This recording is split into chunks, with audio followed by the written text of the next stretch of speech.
to introduce Neff. Ruben is running for county attorney. All right, there you go. I apologize, I don't usually talk into a microphone, I usually talk in a courtroom, so if I make it squeal or whatever, I apologize. Like Trudy said, my name is Neff, and I am running for Wapello County Attorney. Now, we just had another shooting last week on Friday. That's about the 5th shooting in just a month. We can't dictate what types of crimes happen in our county. The prosecutor deals with things after the fact. However, these shootings I put at the footstep of Gary Oldenburger, and the reason why I do that, at the beginning of July, the case of Michael Hetty was dismissed. That was a case where a man took an AK-47 style rifle and shot it into an occupied home. He burnt down that home with other people inside. Thankfully, the police saved them. But then he wanted to turn that rifle towards police and shoot them. That case was dismissed. Now, Mr. Hetty had a history of methamphetamine use. I'm not saying that he uses anything. I'm not trying to slander anybody. But I'll say this. Folks in the drug circles, they talk. And all of a sudden, not even a month after that dismissal, we have methamphetamine users, or at least folks who have a history of possession, trying to do an armed robbery near the Liberty Elementary School. And then a shooting after that, and a shooting after that. Now, my wife and I, we moved to be near our family. We moved to Iowa, frankly, because we were tired of dealing with the crime in Tampa, dealing with the crime that you see from the Florida news, bath salts and whatnot. And we thought, okay, we're going to move to a wonderful place that has a great school system, is first in the nation, like many people have mentioned about Iowa. And we come to a wonderful community that has a beautiful landscape that frankly rivals Spirit Lake, Okoboji. But there's one major issue, and that is the crime. I know other candidates have talked about attracting business and doing everything they can so that Wapello's not left behind, but it is shooting us in the foot, shooting us in the leg constantly when we're in the national news because our county attorney gives a probation offer to a man who sexually abused an 8-month-old. When he dismissed a shooting case where other people almost died and a house burnt down. This happens over and over again. The only major trials that I see that we've won when I went through all the records for the past 4 years are when our county attorney has asked for the Attorney General to send in a prosecutor from their special area prosecution unit, a skilled prosecutor who took those trials. And they won, which is good. But that can't happen on every case. The county attorney has failed when he has to ask for another prosecutor to come do his job. The county attorney has failed when he does not make sure to supervise other assistant county attorneys so that they do their job. Because it's not just the shootings, it's the build-up to the shootings.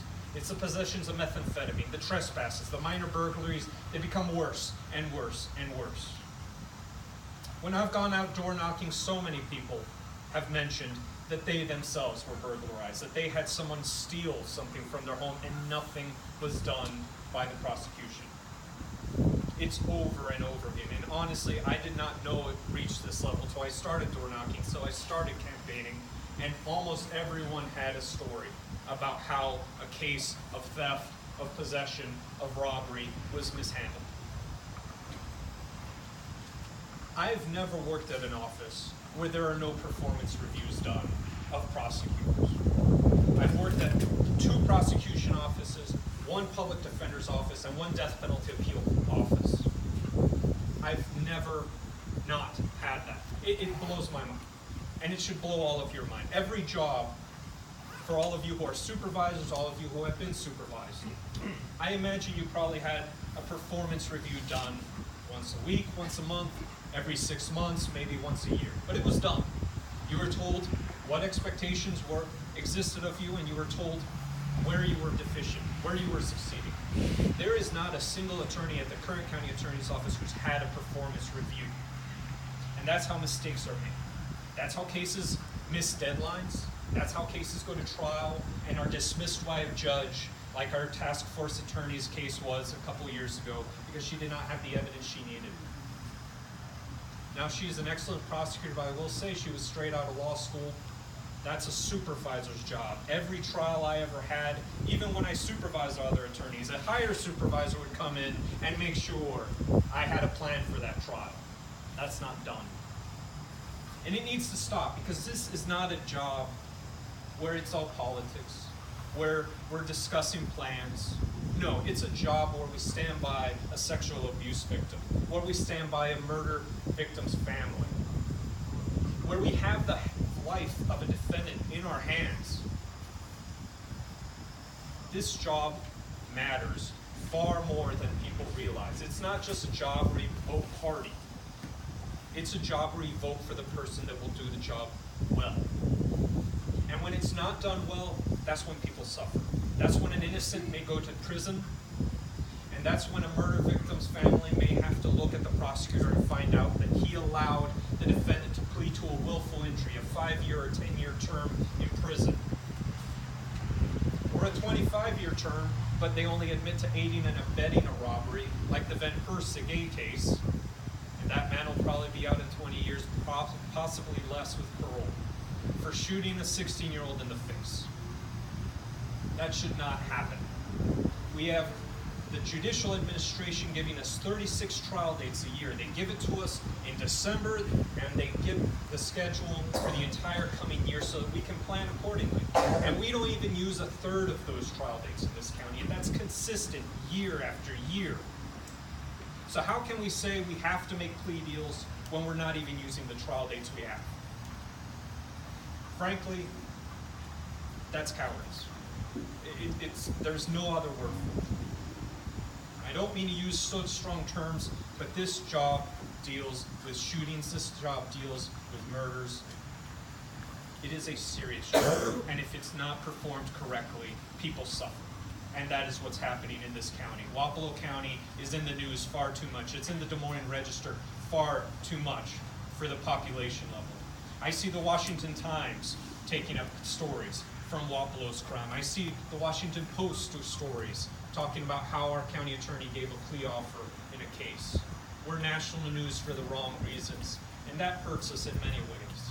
It also hurts us when we try to attract businesses that will give good jobs to people that are 18, 19, trying to make their way. For those reasons, I do ask that you vote for me come November 6th, but I also ask that you tell everyone you know, Democrat, Independent, Libertarian, Green Party, frankly, I don't care. Because the truth is, people don't know enough of what's going on in the court system. Not enough is discussed.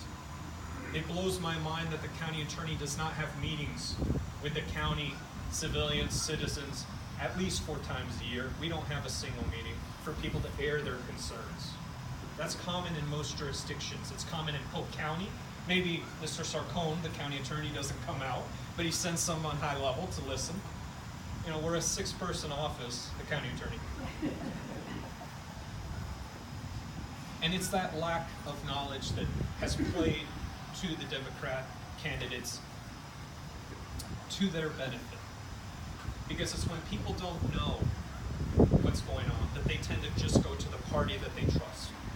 And this admittedly is a Democrat county. We certainly have our work cut out for us. But I think the more we inform people of what's going on for all candidates, the more people will realize that they have a choice and they've made the wrong one for a long time in this county. Now, I know I've talked to you yourself.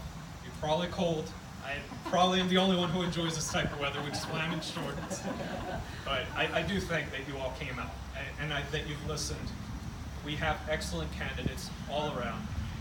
So I ask, you get out November 6th, you talk about every candidate you've heard from today. Definitely, I'd ask that you talk about Ruben Neff. And thank you for your time. I do appreciate it.